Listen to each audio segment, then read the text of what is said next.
Imagine a warship designed by the brightest minds of the Russian Empire. Now imagine that ship is a literal circle. In theory, it was a genius engineering breakthrough, a floating, impenetrable fort designed to carry massive heavy artillery into shallow waters without sinking. In reality, well, when it fired its main guns, the recoil forced the entire ship to spin uncontrollably like a giant metal top, leaving its own crew too dizzy to see, let alone fight. Renamed by historians as one of the most absurd naval experiments in human history, this is the story of the Novgorod, the circular warship that couldn't sail straight. To understand one of the most bizarre engineering decisions in military history, we have to travel back to the late 19th century. The year is 1856, and the Russian Empire has just suffered a humiliating defeat in the Crimean War. The victorious Western Allies handed Tsar Alexander II a devastating piece of paper, the Treaty of Paris.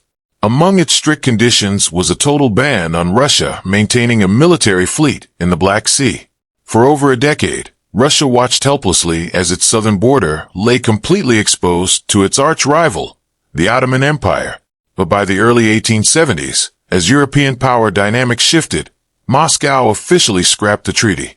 They needed a powerful navy, and they needed it yesterday. There was just one massive geographical headache. The Black Sea coast, particularly around the crucial Kerch Strait and the mouth of the Dnieper River, was brutally shallow. Traditional Western ironclads, heavy, deep-draft battleships requiring immense depth, would instantly run aground in these mudflats. Russia needed heavily armored ships carrying massive artillery, but with a draft so shallow it could float in what was essentially a glorified puddle. Building a traditional long, sleek vessel with heavy armor and massive guns was physically impossible. The ship would simply sit too deep in the water and sink into the mud. Russia was trapped between naval treaties, shallow estuaries, and Ottoman warships standing at their doorstep.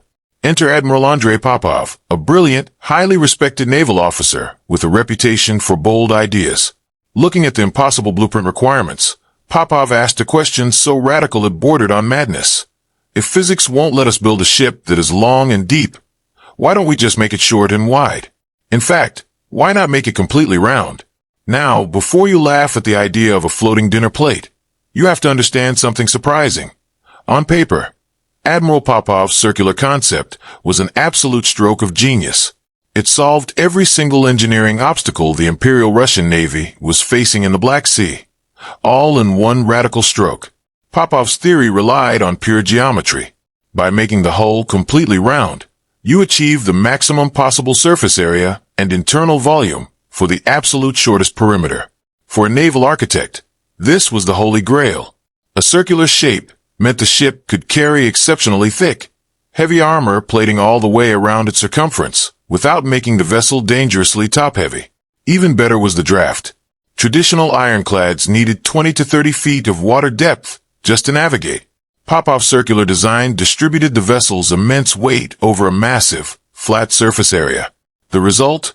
A heavy, iron-armored fortress that sat just 13 feet deep in the water. It could easily glide right over the treacherous sandbars and shallow river mouths of the Dnieper, where any Ottoman warship would instantly run aground. Because the saucer-like platform was so insanely stable in still water, it could comfortably mount two massive 11-inch rifled guns. Normally, weapons of that caliber required a giant, deep-ocean battleship. Popov had effectively squeezed dreadnought-level firepower into a shallow-water coast defender. Impressed by the math, Tsar Alexander II gave the green light. Construction of the Novgorod began in 1871 at the Admiralty shipyard in St. Petersburg.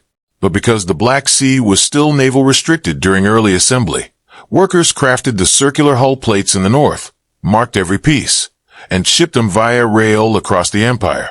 Reassembled at the Nikolaev dockyards, the bizarre, 101-foot-wide iron saucer was finally launched in 1873, ready to shock the world. On paper, the Novgorod was a brilliant mathematical miracle, but the second this floating saucer hit open water, physics delivered a brutal reality check. Admiral Popov had designed a fantastic stationary fort, but he had completely forgotten one minor detail. Warships actually need to move. Hydrodynamically, a circle is the single worst shape you can push through water. Instead of slicing through waves like a normal, pointed hull, the Novgorod shoved an immense wall of water directly in front of itself. Trying to move forward was like trying to push a flat dinner plate through a bowl of thick soup. Even with 6 steam engines straining at full capacity, the ship groaned along at a pathetic 6 knots. To make matters worse, the flat-bottomed hull lacked a traditional deep keel. Without a keel to grip the water, the Novgorod possessed zero directional stability. In river currents or coastal swells, the ship drifted helplessly sideways. Steering was an absolute nightmare. Even subtle rudder adjustments would cause the entire vessel to yaw wildly, leaving helmsmen panicking as the ship rotated like an unguided carnival ride. Then came the climax of this engineering disaster, firing the main battery. The Novgorod was armed with 2 colossal 11-inch guns mounted side by side. The first time the crew tested the artillery, the sheer force of the recoil produced a catastrophic mechanical disaster, because the circular hull had no lateral resistance in the water. Firing the massive guns generated immense rotational torque. The entire ship instantly spun out of control, whirling around like a metal top in the middle of the river. To picture this absurdity, imagine standing on a slick sheet of smooth ice wearing ice skates, and then firing a heavy-duty 12-gauge shotgun off to your side. You wouldn't just slide backward, you would spin frantically until you crashed. For the unfortunate crew inside, life aboard was pure hell.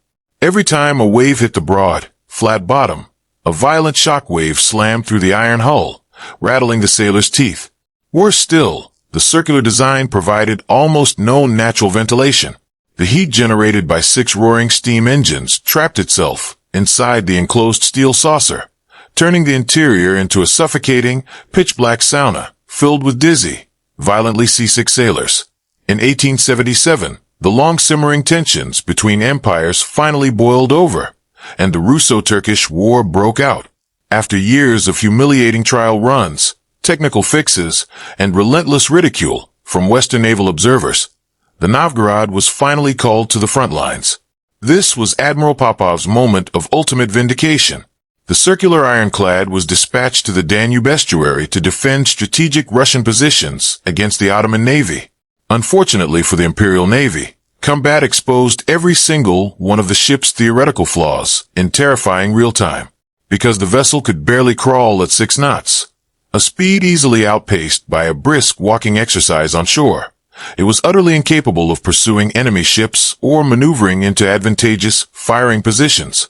Worse still, its notorious instability meant that aiming those massive 11-inch guns in anything higher than calm, motionless water was an exercise in pure guesswork. The Ottoman fleet simply stayed out of its limited effective range, rendering the formidable ironclad completely useless as an offensive warship. Instead of a revolutionary seagoing battleship, the Novgorod was reduced to functioning as nothing more than a glorified, stationary floating coastal battery, tethered near the shoreline to guard river mouths. To add the ultimate insult to injury, the ship's hopeless directional control made navigating narrow channels so hazardous that it frequently required dedicated steam tugboats to tow or guide it safely back to dock.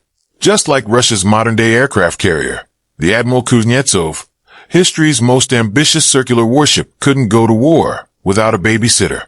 The Novgorod spent the entire conflict anchored in safety, never engaging in a single major ship-to-ship duel before the war ended.